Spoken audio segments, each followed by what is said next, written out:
Hi, my name is John Mancini, and I just wanted to give you a quick summary of a keynote I recently gave at the InStream Customer Conference.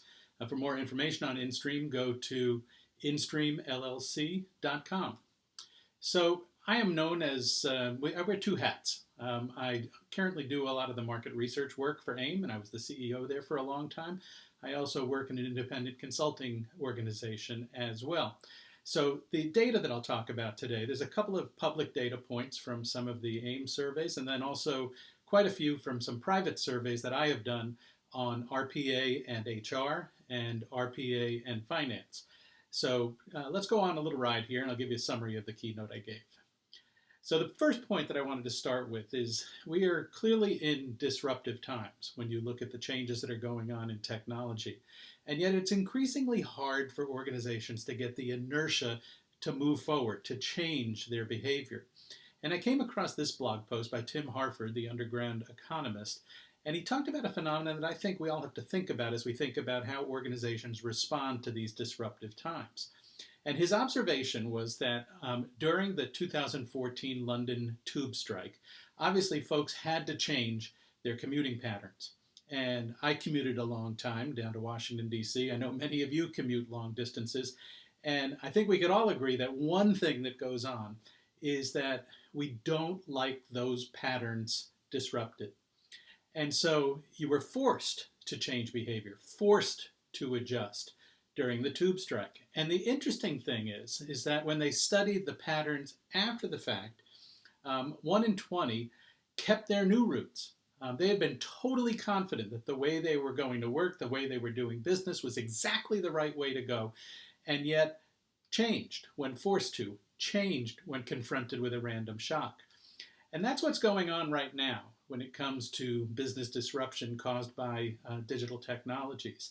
And I think organizations have to ask, what'll be your random shock to move forward from not today, none of the above, someday, to now when it comes to process automation? And so these 5 topics are what I want to talk about today. So let's just hop right into it. So first of all, in terms of why process automation is important right now, when you have that era of digital disruption going on, digital transformation is seen as a way to bring your organization up to speed, to commit to the future, to change what you currently do. And as you can see, this was an AIM survey, 79% clearly agree with that point. And yet when you probe a little deeper and probe a little bit in terms of the degree of automation that currently exists, which I would rest is a foundation for digital transformation. Doesn't make any sense to talk about transformation if you're in a manual organization with a lot of manual processes. And so this look at HR processes, what you can see to the left of the bar in the middle is those are the folks that have their act together, but an awful lot of organizations that are still struggling with manual processes in HR. Same thing in the financial processing arena, an awful lot of manual processes across all these different sub-processes that comprise financial processing. So what's driving people to change? Why are people looking to embrace automation? So the first thing is that they are dealing with a tidal wave of information. And this again was from 2 private surveys that I did, one on finance and accounting, one on HR, in which we asked the question, if currently the information that you have to deal with is X, then what do you think it's going to be in 2 years? And if you average all this out, people come back and say between 2.5, 3X compared to X right now. Well, that requires, that's a random shock. That requires a significant change of approach if you're going to be successful moving forward. And the failure to change is reflected in some of these data points. This one was from an AIM survey, is that when we ask people, how significant a problem are these? And look at the bottom of the chart, dealing with the variety and volume of information, clearly a problem. Turning unstructured content into actionable data, a key element in embracing machine learning technologies, that's a problem.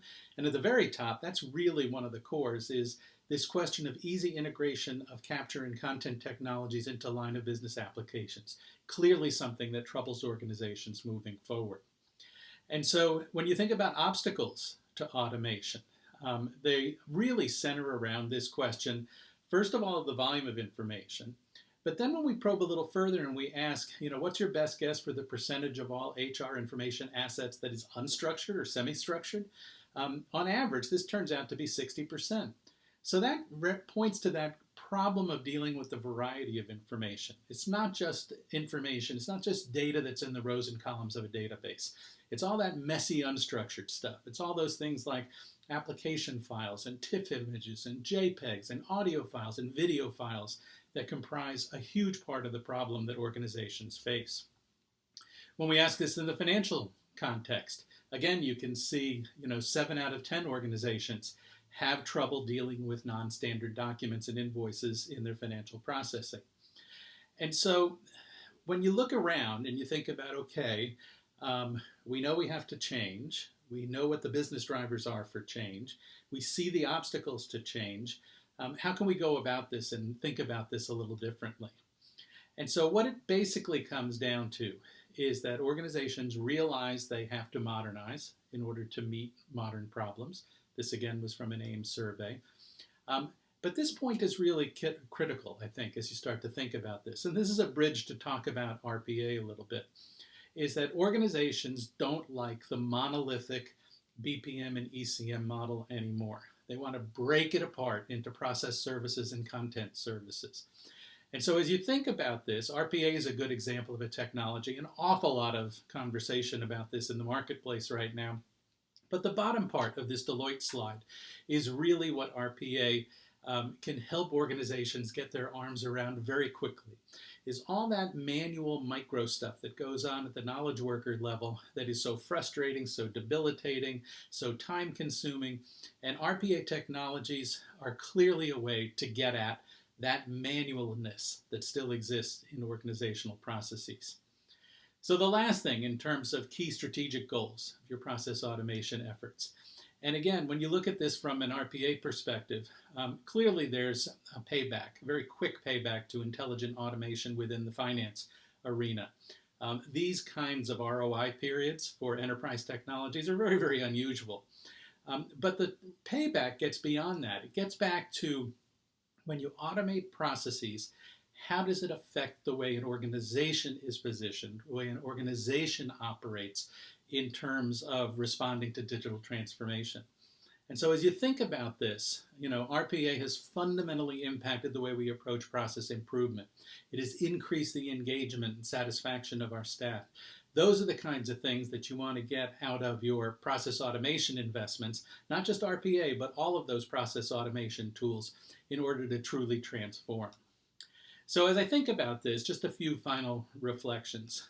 I think clearly content matters, process matters, the back-end systems in which the intersection between content and process occurs matter. Empowering knowledge workers, empowering them to act sensibly matters. RPA tools are a key way to bridge the gaps that exist, both between content and process and also between legacy and modern systems.